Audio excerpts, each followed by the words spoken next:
Welcome to chapter number 6. Again, we go deeper into the culture. And for this chapter, also, there's a password for the quiz. And again, it's a 5 letter word. So let me give you the first letter. It's capital C, C as in Charlie. Okay. C as in cat, C as in Charlie. So it's capital C, not small c, but capital C. All right. Why am I doing this? Well, there are lots of studies that say that multitasking is okay for routine tasks, meaning, you're cleaning your house, cooking, or something that you already know how to do. Multitasking is awesome for that. But when it comes to learning something new, something interesting, something exciting, then guess what? You have to be completely focused on it, right? So feel free to watch this, multiple times and this is exciting, and plus I will give you some tips, Jinja skills. Feel free to look for my announcement about the Jinja classes. All right, so feel free to attend those. Anyway, so let's get into the culture more deeper. And today's topic is chapter number 6, organizational culture and cultures and diversity. Different types of cultures, and is diversity good or bad? Okay. Sorry. So if you notice the definition for organizational culture and the definition for culture, it's very similar. Um, Shared values, beliefs, norms, do's, don'ts, things like that.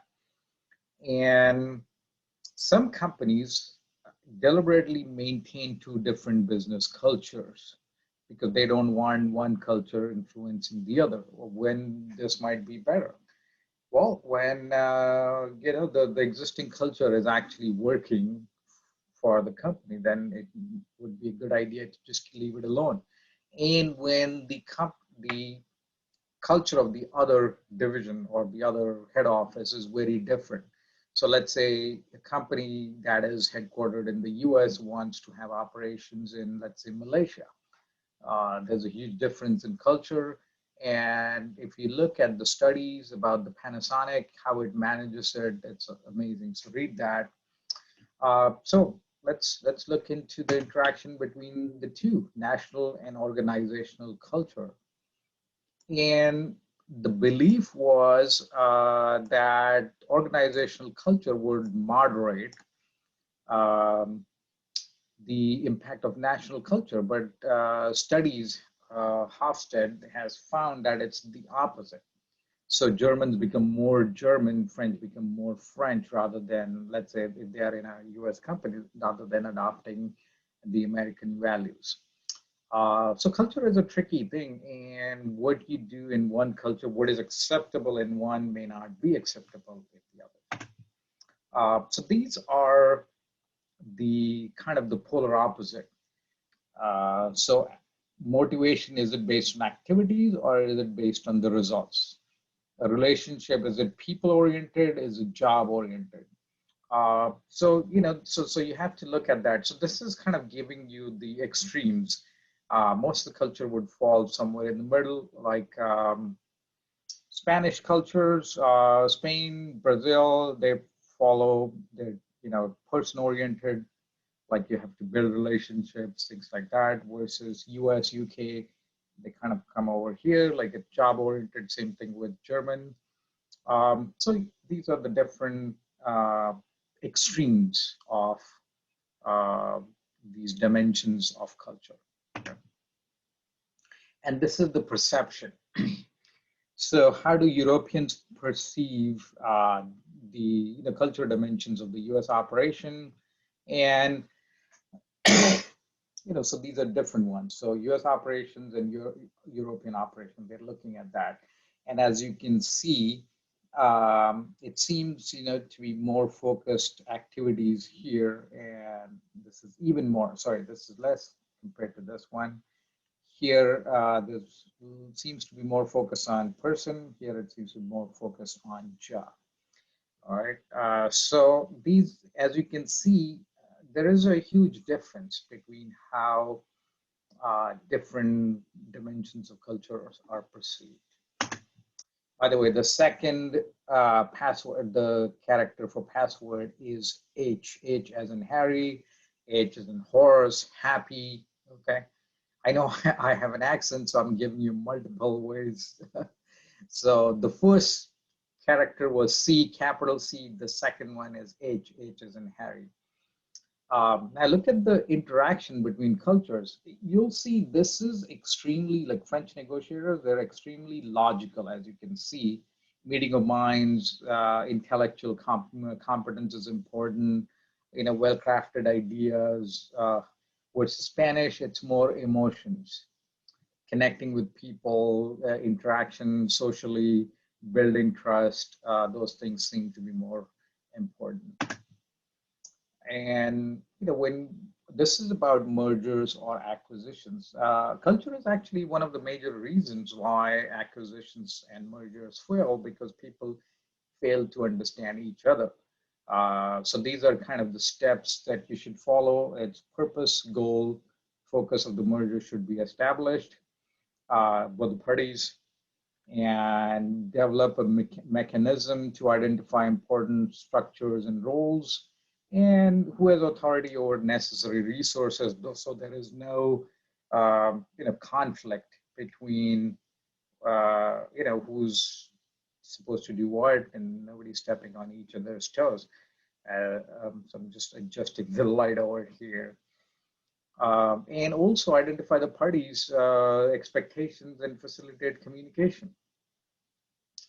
And so there are three aspects important in determining organizational culture: a relationship between employees and organization, hierarchy, and the employees' views about the MNC's purpose, destiny, goals, and their place. And so now we move on to Trampanara. I hope I'm pronouncing his name right, or we'll just call him Mr. T. So he came up with, so again, he's kind of giving you the extremes. So is the emphasis on the person, or is it on the task? Is it on hierarchy, or is it on equity, meaning everybody's treated the same? So as you can see, this side over here is more focused on people. And if you are more focused on equity, then this is more about helping the individual achieve their full potential, okay? And also, I actually want you to keep that in mind too. Some of you are sort of like thinking, this is how I get some of the students. Some of the students are like, why is he, sorry, telling us Jinja skills, why can't he just talk about the chapter? Yes, that is very task oriented, which is good. And if you ever want to be a top level manager, CEO, then you need to understand the people side as well, how to deal with people. So if you stay focused on the how, like how to do things, task oriented, the chances are you'll stay at a level, your salary will not go up. So if you ever want to be at a higher level, become a CEO, become an important person in the company, or if you feel like nobody listens to you, then you need to understand how people behave, and then see how you can motivate them, how you can influence them. Okay, this is I don't know if I've shared this before, but there are some students that are at the how level, which is like they would just want to know, okay, what do I need to do to pass the class?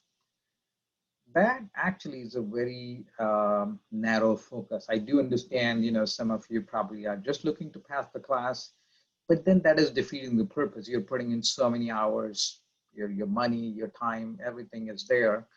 Why not get some benefit out of this? Something that would be long lasting, something you'd be able to use it for a long time. So pay attention to the skills that I'm giving you, because they will see, the chapters are going to help you with the task oriented aspect. And the things that I'm telling you will help you with the other side, which is the people aspect. And also I want to emphasize that this international business, this course is really amazing. This is awesome because it actually has emphasis on both the task side as well as the people side. And also it kind of helps you understand how people think and how you can lead them in the direction.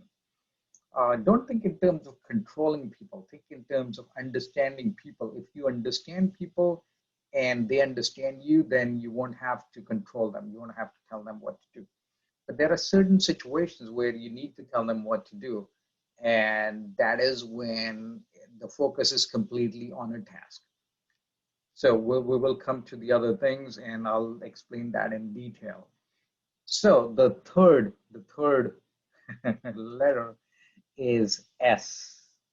S as in Sam, Sally, S, like a snake, okay? So going back to this, so in-person emphasis, if the culture is focused on this, guess what? You will look up to somebody for directions and guidance. If it is focused over here, fulfillment, then everybody's equal. You don't have to use that much deference.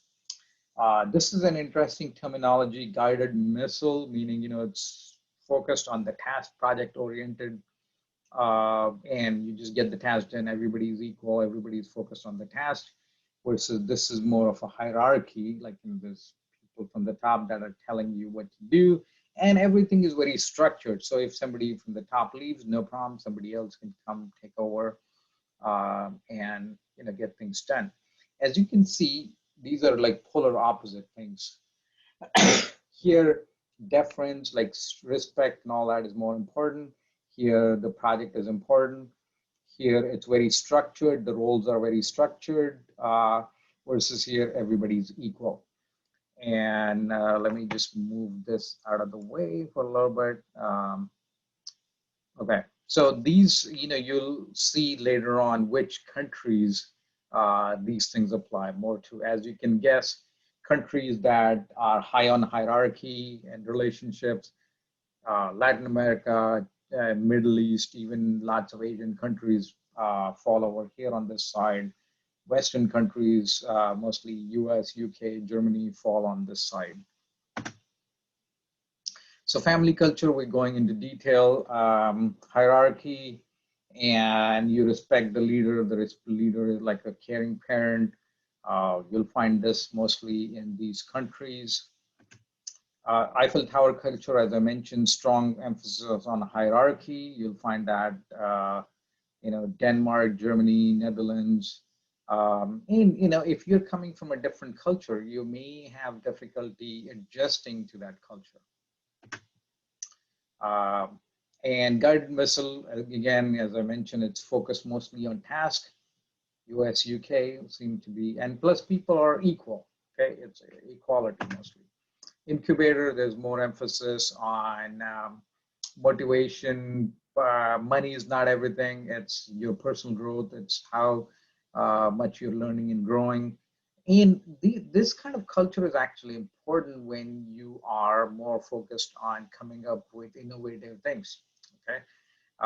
The guided missile is better when you're focused on cutting costs or getting things done.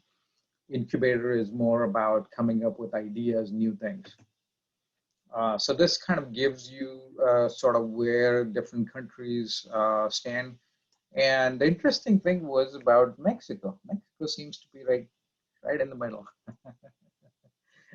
Seems to have a good balance of people, task, hierarchical, egalitarian. I was actually surprised because I was expecting Mexico to be more towards the relationship side, because I got friends from Mexico, and fiesta, familia, all of that is important to them. And I enjoy spending time with them because they have awesome food. All right, so this is, again, as I mentioned, so this is more about equality. This is more about hierarchy. Again, the other surprise is South Korea. Like didn't expect it to be this high, but if you look at the culture, it probably makes a lot of sense. And look at task-oriented. Ireland, Nigeria is also there, which is interesting. Not too many over here on this side, or maybe they didn't put Brazil and Spain. Oh, Spain is right here. Okay. Anyway, so So when you understand where the person comes from, that kind of gives you where they would be leaning. But at the same time, don't use it as like written in stone. Use it as a guideline. And as I had mentioned in the other chapter, when in doubt, ask. Don't do this. Ask, and you get like, what do I mean by ask? So if you have something going on, there might be some people that might be introverts. And again, you have to think about the MBTI. And if you go into additional resources on Blackboard, look at, I have some things about personality and MBTIs. So look at those. Those are extremely important, because not only the national culture, but how do individuals behave? That is important. If you think about MBTI, they come up with whether the person is introvert, extrovert, judger, feeler, perception, all of those different things are there. So it's important to understand people along those lines. So even if somebody from the US, normal, misconception would be that they're outspoken, they speak their mind. Uh, Equality is important, but if the person is introvert, they may not speak their mind. So guess what? You know, ask them for input, try to involve them. And in a culture where there is a lot of emphasis on hierarchy, India, Spain, even Japan, South Korea, people may just nod their head. That doesn't mean they are going to do it. They're just respecting you. So you have to ask, did you follow this? Are you going to deliver this in such and such a time frame? Okay, those things are important. So combine the culture with how the individual's orientation is. It's very important. Now we look at the different stages in the evolution of a company. So when the company is domestic only, guess what? It's ethnocentric, meaning they're just looking at it from one culture's point of view. As it grows polycentric, you're looking at it from other cultures. Grows even more, becomes multinational. The perspective, because you're looking at from different cultures' point of view, becomes global, multi-centric. You have different centers doing different things, and ideally you want to incorporate best of both the worlds, the national culture, the culture of the home country, host country, things like that. And also notice how when a domestic corporation, the focus is on products and services, strategy is the polar up. I mean, it's like global corporation and domestic corporation. So this is just one country, and now it has become global. And if this focus is, the focus is product and services in in domestic, the profit margins are high. Right? Same thing. When the focus is on strategy, guess what? Profit margins are high. They're decreasing, but they're still high. When you focus more on price, guess what? Your profit margins are low. When you focus on market, like gaining market share, you will cut cost to get market share. So profit is decreasing, okay? So when you are in this domestic as well as global corporation, I mean, you're looking to grow, you need to have, and especially focuses on strategy, you need to have a multicultural team because they will come up with different ideas. But if your focus is to cut costs or focus is very narrow, then you want a very homogeneous team, meaning a team that is comprised of similar individuals. Why? Because you want to decide fast. So, so later on, we'll look at diversity and the pros and cons. By the way, the fourth character is I, as an ice cream, okay? Ice cream, ice. What else is there with an I? I, that's there too. So that is the number four in the password. So this is another way of representing that.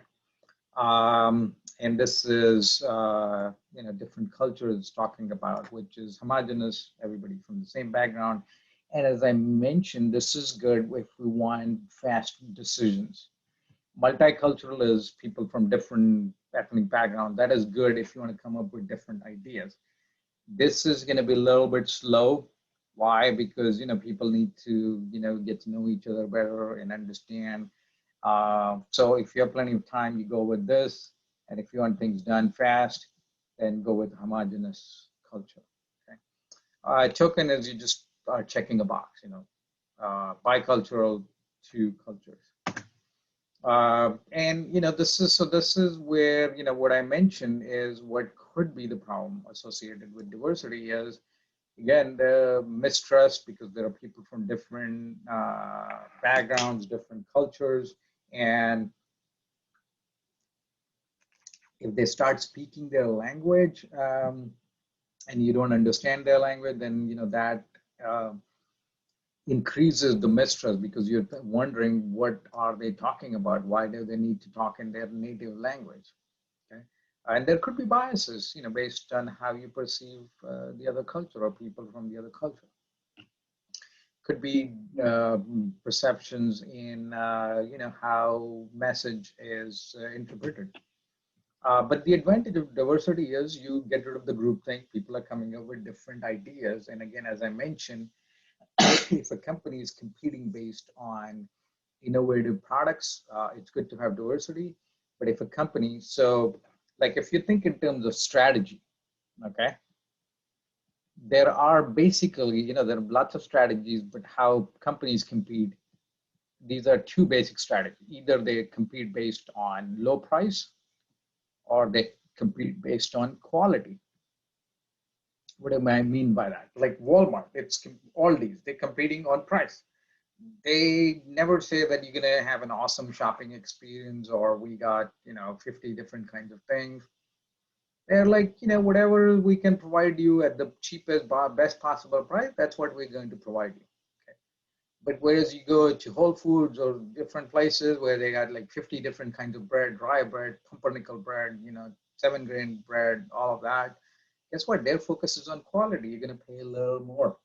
Okay. So if a company is like Walmart, focused on cost and want to get things done fast, they need to focus, or they focus typically on having fast decisions, then they will go with a homogeneous team. And again, the R&D department of Walmart could have diverse teams, okay, because there you want different ideas.